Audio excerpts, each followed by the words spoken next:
So this right here is the Conair double ceramic curler. It has a 3 1/4 inch barrel for tight curls, and it can heat up to 400 degrees. So this is what's inside.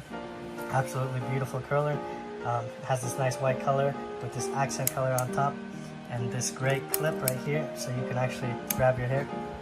Then it has a couple different modes. So if you look, you have between 1, 5, 10, 15, 20, 25, and 30. So increments of 5, and you can select between those.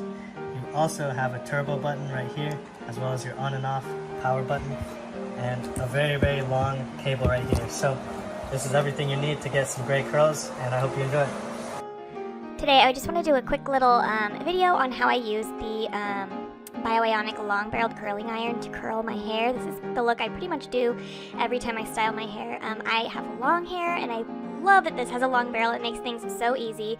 The tip on the top, it does not get hot, so it's easy to kind of control the way you're styling your hair. It gets pretty hot, and then it is ceramic, so it's not going to damage your hair as much as a non-ceramic curling iron. It's just really easy to use, and I love it a lot.